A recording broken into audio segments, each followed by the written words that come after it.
Okay, in this video we're going to discuss silicone rubber molds and their use in reproducing electric football figures like this, or this ball-on base game piece next to him.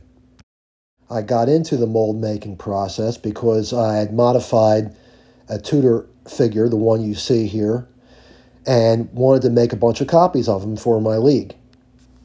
So I want to start out by saying I am no expert in this process. I learned a lot through trial and error, where if I would have just taken the time and watched some videos of people who knew what they were doing and listened to some of their advice, I would have saved myself a lot of time and money. Now that I have learned things the hard way, I hope to pass along some of the tips I've learned to help save you time and money. I also want to pass along the name of a channel of a guy who really knows what he's doing. He's done this professionally for many, many years. His name's Robert Tolone. That's T-O-L-O-N-E. Check out his YouTube channel. I hope I'm pronouncing his last name correctly. He reproduces all sorts of things with molds, gets into the science of it, and I even think he gets into some 3D printing at some point in some of his later videos. So let's get into the business at hand here. Laid out in front of you on this table, you'll see all the tools that I use. I will go over each one, and then you'll see how I use them. I will say that I use exclusively smooth-on products. I know there's other molds from other manufacturers out there, but I don't have any experience with any of the others, so I can't comment on them. Let's take a look at the first silicone mold that I bought from Smooth On. It's called MoldStar 30. This is a high-quality product that is excellent for most applications, but I don't think it's ideal for electric football figures considering how fragile they are. This mold, once it solidifies, is a little bit harder than some of the other products that Smooth On makes. So what's happened to me often while using this particular rubber is that I've broken a lot of the reproductions while trying to extract them from the mold after they've been cast. Now, having said that, you can still make great reproductions with this mold. It's just that your margin of error is a lot smaller than it is with the next product I'm going to show you. And as a matter of fact, I will be using the MoldStar 30 to make a reproduction in this video, for reasons you'll see as we go on. Here's the silicone rubber that I suggest that you use for the electric football figures. MoldStar 15 Slow. It's a softer rubber when it hardens. Once you've made your molds, you'll need a liquid plastic to make the castings of your figures, and we return to Smooth On for this product, which is called liquid plastic, Smooth Cast 300. You can purchase these products directly from Smooth On or from Amazon. I do recommend to start out with a pint size, as these materials can get expensive as you go up in size. The next thing that you'll need is graduated disposable measuring cups. These are 8 ounces. I bought them off of Amazon for a couple bucks. You will also want some cups larger than this, so you have extra room when it comes to actually mixing the mold material. And I bought this pack of 109-ounce disposable cups from Walmart. You will see that they're perfect for the final part of the mold process. Double-sided tape, sticks to mix material, thin sticks like these, and wide ones like these, toothpicks, scissors. I highly recommend X-Actos, and I highly recommend X-Acto brand. I bought these knockoffs, but what I found was when I was working with the mold and even carving the figures, modifying the figures, the blades got nicked up very easily.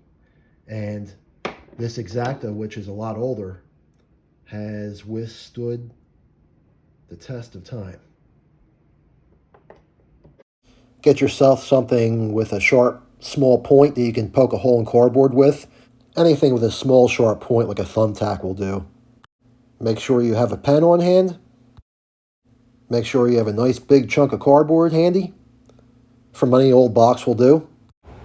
The next thing I bought was these rods from Evergreen Hobby Models. I bought them at Hobby Lobby, but you can buy them directly from evergreenscalemodels.com. 1.6 millimeter, part 222. These serve a very important purpose in the mold making process, which I'll get to in a couple minutes.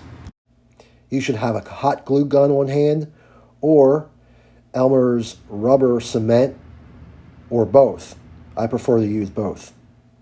Plastic model cutters from Army Painter, and rubber bands. Of course, you'll need your prototypes. Here's that defensive end figure that I've been reproducing. Here is a ball on base game piece that I'm going to use with a potential ball on base passing system down the road. And I'm also going to reproduce a ball on base field goal game piece. I already have 2 molds made for the defensive end figure, so I won't be making a mold for him in this video, but I'll be showing you how I would set him up if I were making a mold for him. I will go through the entire process for the game pieces in this video. Now, before we go any further, if there are any kids watching this, I highly recommend that you get your parents to supervise this process for you, because we're dealing with tools that can get very hot, tools that are very sharp, and chemicals that may be irritants to the skin. In fact, Smooth On has safety instruction material within each package that you should read. I highly recommend the use of gloves, and protective eyewear may be a consideration as well. The first step is you're going to take the cardboard and you're going to take one of those 9-ounce Walmart cups, which is going to be the cup you're going to use to place the figure in for the final part of the mold making process. And you're going to draw a circle around the bottom of the cup. Then you're going to take your scissors, cut the circle out. Now after you cut the circle out, initially it's going to match the circumference of the bottom of the cup. So it's going to be hard to fit it in. So you're going to have to trim up the circle a little bit so you can get a piece that will drop in neatly in the bottom like that. And the reason for the circle is it's going to serve as a platform for the figure you're going to place into the mold. So you'll take that double-sided tape, tape the figure onto the platform, center it, and eventually the platform and figure are going into the bottom of the cup. But you're not going to use the whole cup. That would be a waste of mold. You're going to use enough of the cup to cover the figure comfortably.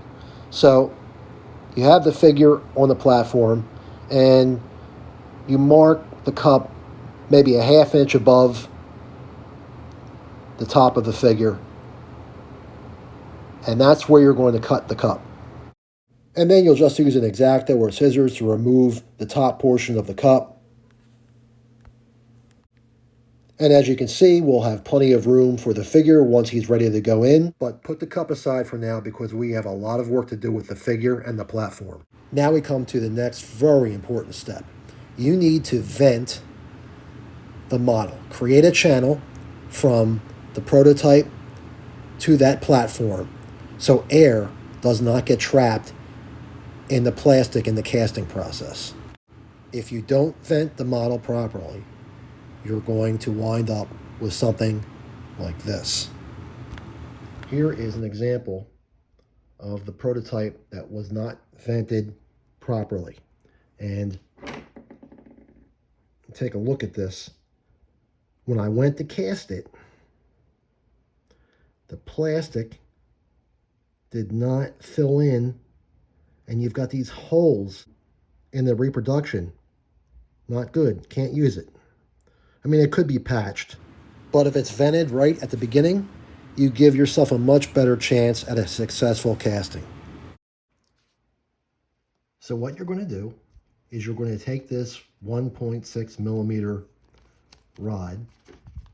I'm going to take one of these, and with the prototype taped down by two-sided tape on the cardboard, you're going to push up through the cardboard.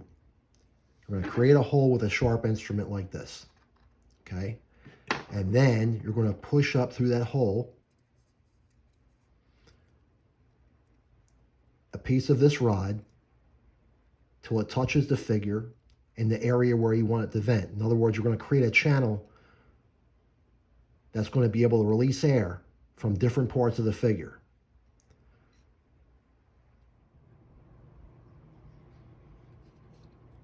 See how I pushed that rod up through the cardboard and made a hole, and I push it up through there?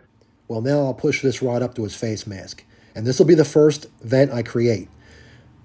The face mask head area is where you'll usually catch air bubbles. One of the areas anyway. And now I have the right length of rod. I'll snip it off at the base. Then I'll glue the rod to the platform and to his face mask to create a secure connection. And I'll use the hot glue or the rubber cement, the Elmer's rubber cement. Either one's fine. Neither one of those glues will harm the figure. When you're done the mold making process and extract the figure from the mold, the glue will peel right off. Okay, so here's the pain in the rear end part. As you work with this hot glue, sometimes it doesn't cooperate real well. It has these sticky threads that you have to navigate through. Secure it to the platform. Now we connect the other end of the vent to the face mask. Got to make sure that you've got a connection clearly between the model and this rod so you channel the air out properly. Okay, so now I have all the other vents forced through the platform. And you'll see the places where the figure typically catches air. That's in the end of this hand, the knees, the other hand, the heel. And now I'm going to show you an alternate method of connecting them using the Elmer's rubber cement. Same principle as the hot glue gun. You might find this a little easier though. Take a toothpick, get a little bit of glue, and you're going to go through the same process on each vent as I did with the first one. That is, you're going to secure it to the figure and the platform.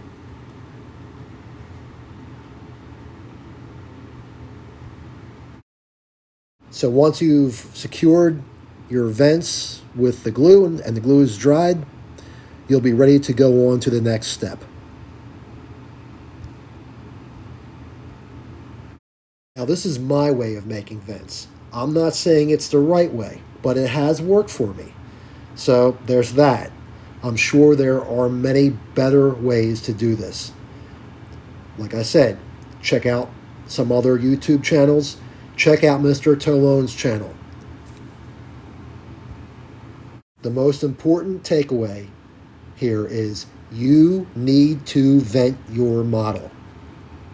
Once the vent tubing is secured to the figure and platform and the glue is dried, the next step is to place the whole assembly into that cut portion of cup I talked about earlier. First, generously apply hot glue to the bottom of the platform. And then you place it firmly into that cup so it's level. You'll have to press down a little bit, make sure it's level. At this point, you would go and start to mix your silicone rubber in preparation to pour over the figure in this cup. But as I said before, I don't need another mold for the defensive end figure. I do, however, need a mold for these game pieces. And as you can see, I set both of these game pieces up just like I did the electric football figure. Only These game pieces are much simpler to reproduce. You can see they require less venting, and they should be easier to remove from the mold. Which is good because I've run out of Mold Star 15, which is a softer silicone rubber. So I'm going to have to use that harder rubber Mold Star 30. Here you can see I've glued each game piece into cups that were cut to fit each one.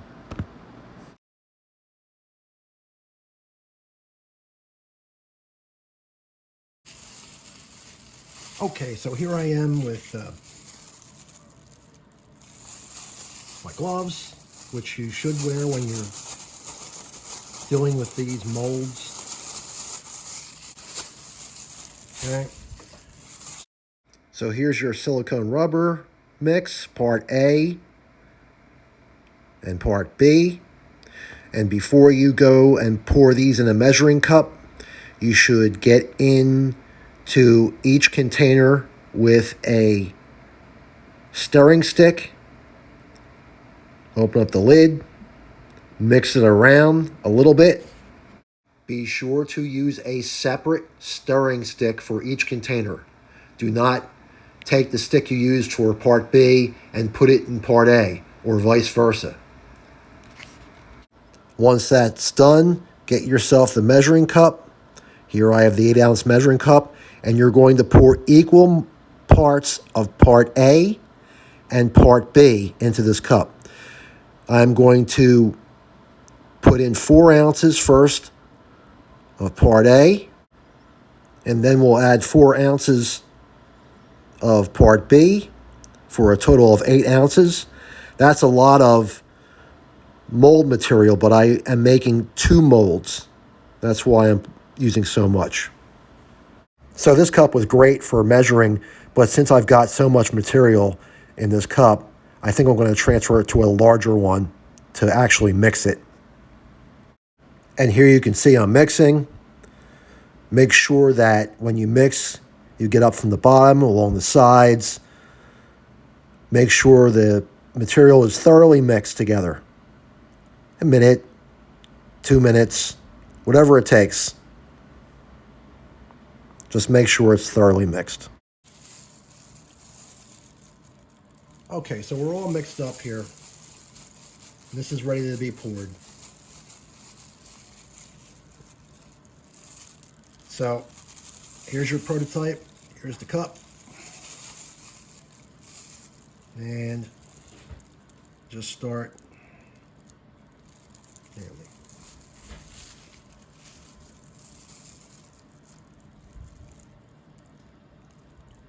Try not to get any, as you pour it, try not to get any on the top of the prototype. Just let it fill in from the bottom.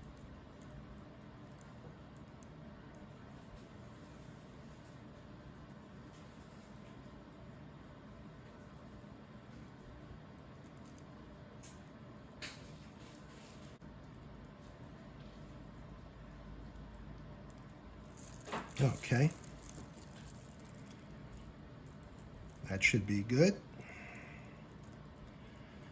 So now we'll do the other one.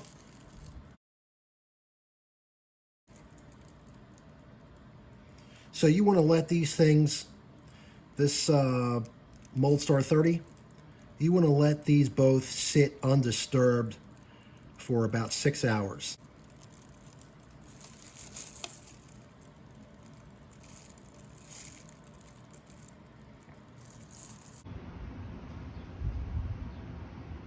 Okay, so the molds are looking good. So the next thing we've got to do is we've got to take an X-Acto or something else sharp and cut the mold out of this cup. You've got to be very careful when you're doing something like this. I've been nicked up plenty using the X-Acto the wrong way.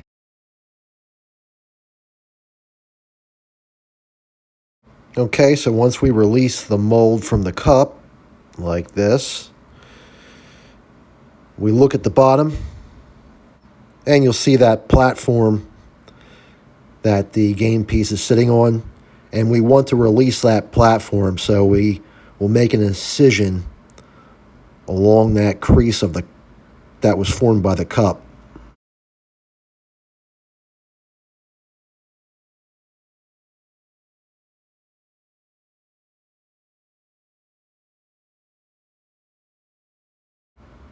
And we get that one layer of mold out of the way, and see, there's the glue that was holding the platform to the cup.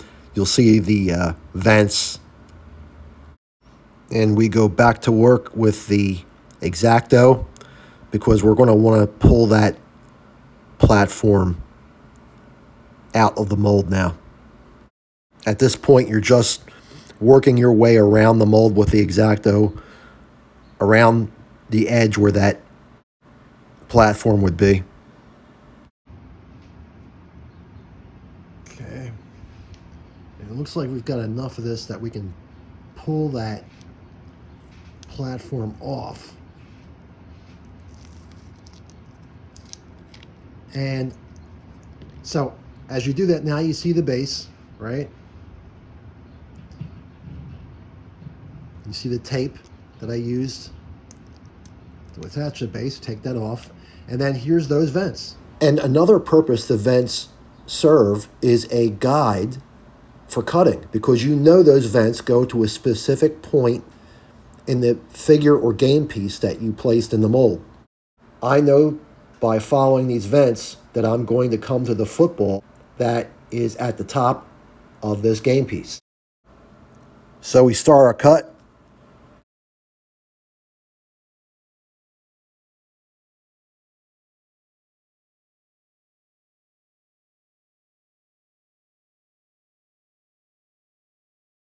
Most folks who do this online will tell you to not go in a straight line, but sort of in a jagged manner.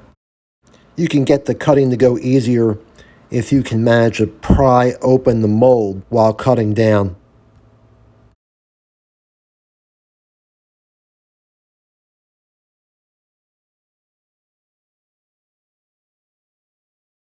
And eventually you'll be able to extract the model.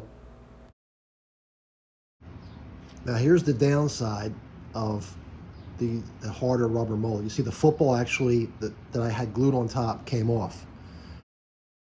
Now that's not a big deal in this case, because I can just glue the football back onto the top of that pole.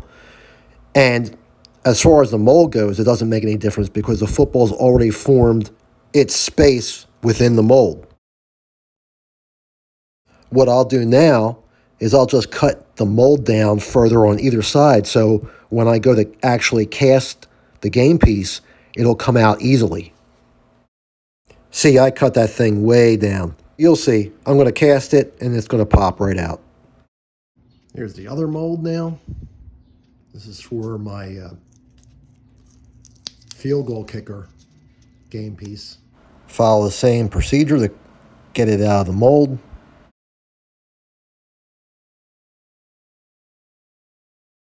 And once again, Moldstar 30 claimed my football. Once again, it's no big deal.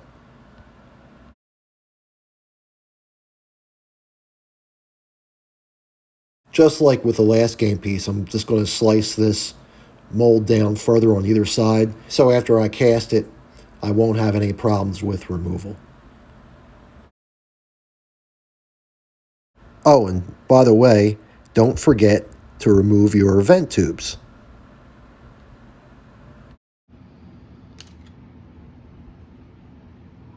So the problems that you saw me have with such a simple model as this still breaking when I use Moldstar 30.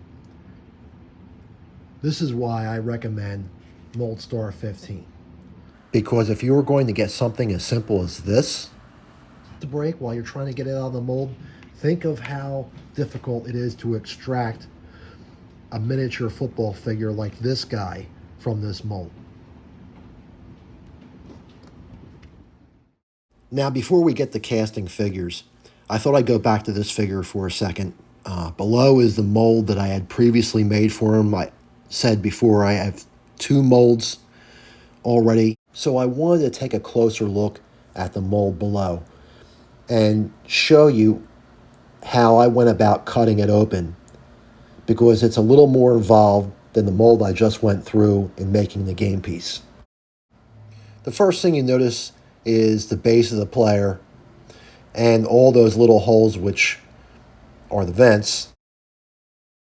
The player sitting in here obviously like this,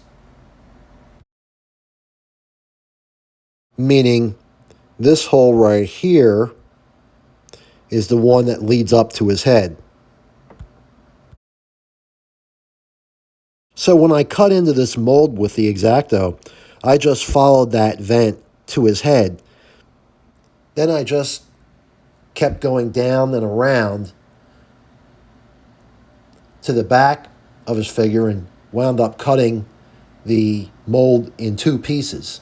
And I think if you listen to a lot of the folks online, they'll tell you not to cut the mold in two pieces, but I just found it easier to access the figure this way. I think one of the problems that folks note when they cut a mold in two pieces is that it's hard to get it back together without producing a seam in the figure, but I haven't had too much of a problem with that. I'm pretty particular about how I put the mold back together, and of course I use the rubber bands to secure it. This figure doesn't have any seam issues. And I think you can see that if you put it back together the right way, rubber band it, double check it before you cast, shouldn't have any issues. But I cut it in two for the ease of extracting the figure. Even though it's a softer silicone rubber, the resistance here is still plenty enough to break the figure if you're not careful with it. So the next thing I would do is cut along a vent that I know leads up to a part of the figure like the hand or a leg. And once I made a slice up through there, it would help release a part of the figure. Like here, where I ran up on this vent that led up to the hand. And you see how I sliced up there? And you open that up, that helps get part of the figure out.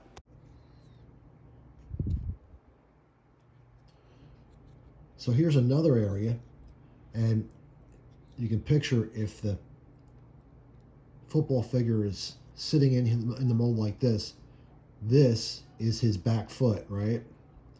And you can see how I took an X-Acto and just went up that line, knowing where his leg was, and creates another opening that helps me to remove the figure. And then on the other side, where I knew these vents went to that back arm there, I cut the mold up to where his hand is, right there, for another easy release point. So these are the ways I used to cut the mold to release a complex, fragile figure without breaking it to the best of my ability. And I have been able to reproduce about 40 or so of these figures without any significant problems. We will be getting the casting figures shortly, and I'll be releasing them from the mold for you, so you will see how easily they come out. Now, if you find that after you vented the figure that you're still getting a hang up in the plastic somewhere, if it's still not forming correctly, and it's not a one-off issue, it's happening every time you cast it, well, you can still add a vent after the mold has been formed. This happened to me with this particular figure in the back heel here. So I opened up the mold at the problem area, and I carved the vent right here with my X-Acto. You'll notice that the vent hole is outside of the player's base. All vent holes have to be outside of that base. Let me show you where I carved it. Right here, from that heel, it's that curved line from the heel to the outside of the mold. right there. And that fixed my issues. Let me give you instructions on how to make a vent. Using this old mold, we will be venting the player figure's hand to the outside of the mold. And remember what I had said, you want to take that vent outside of the player's base. First, you make an incision at the point in the figure that you want to vent, in this case his hand. And you take that line all the way down to the outside of the mold. Go over it a couple times. Make your next cut parallel to your first, only give it a little bit of width. Again, go over it a couple times.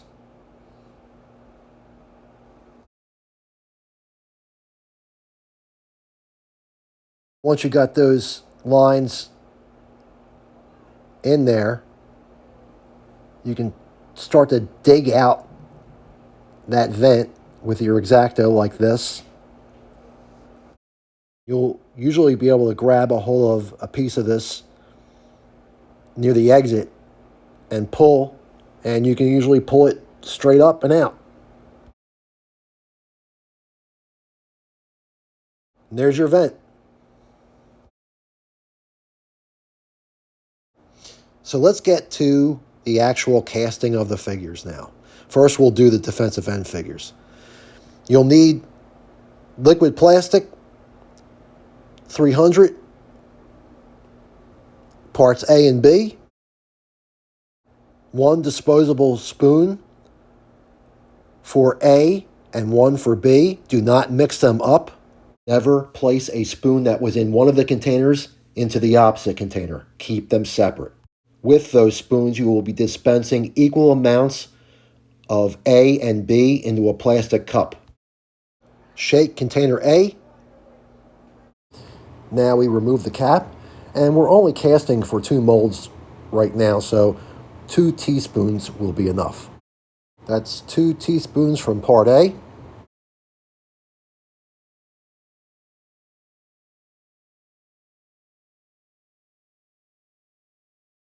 Then I always close the cap right away when I'm done because, man, you don't want to spill this stuff. And now, as I shake up part B, I notice that I forgot my gloves. Get 2 teaspoons of part B and add it into the cup to mix with part A. And don't forget your gloves. Mix these thoroughly with a stirring stick. I find that going about 40 seconds is usually good. You'll feel the mixture become warm in the bottom of the cup. Make sure that your molds have been rubber banded and set up beforehand and are ready to go. Once you're done mixing the plastic, you don't have much time before the plastic starts to harden. It sets up very quickly, so get pouring. But pour in a controlled manner. Don't flood the mold. And you'll probably have to pour a couple times each. And after each pour, shake a little bit like I'm doing here. Shake and rock it back and forth.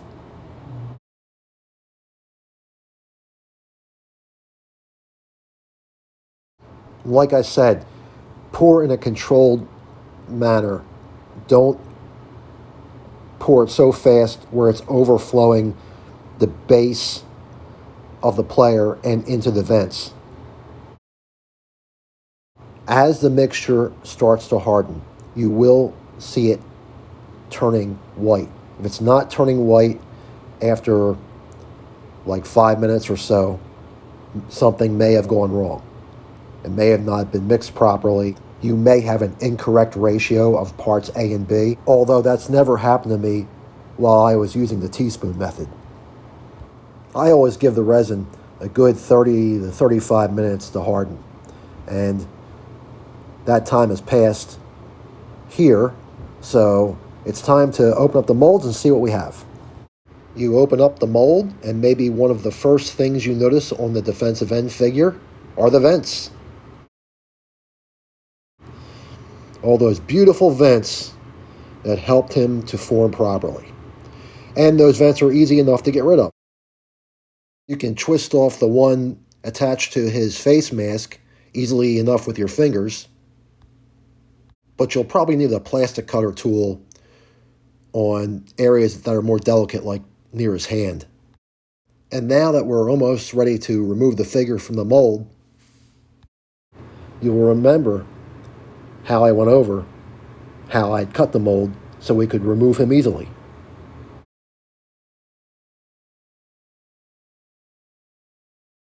As I pull him out, you see a vent coming from his leg on the other side.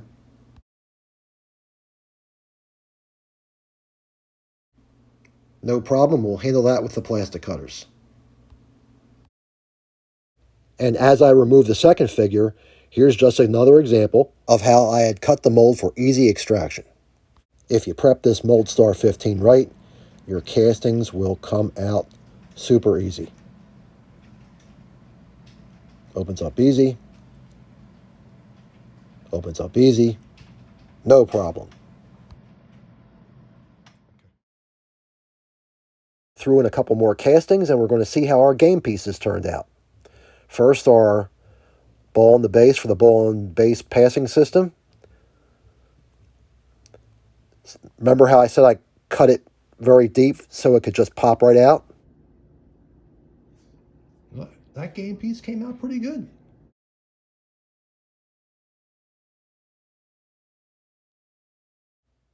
And the field goal ball and base came out pretty well too.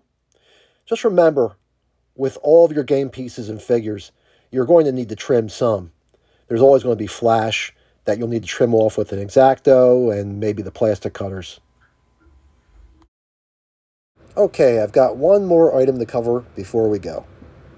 Even after you've got your molds where you want them and you're casting great figures, you occasionally come upon a one-off where something didn't form quite right, a minor imperfection, like this guy. He's got a little hole in his heel, and who knows why it happened. Could be the mold wasn't level enough while casting.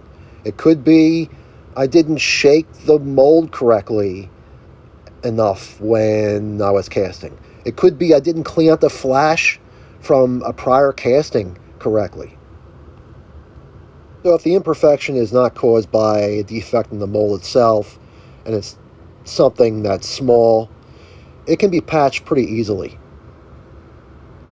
What you do is you cut yourself off a shallow portion of a plastic cup, and the next time you go to cast your other figures, you set aside a little portion in that cup. And while you're casting your other figures, you grab a toothpick and you dab a little portion of mixture from that little cup, and you go and just fill it in. So here I am casting some other figures. I grab that toothpick and I get to work on his ankle. Just dab it right in there.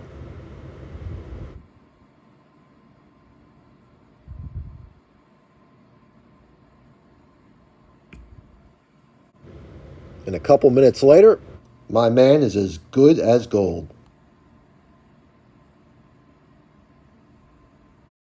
This will conclude my video on mold making tips for the electric football hobby. I hope you find this information useful. Thanks for watching.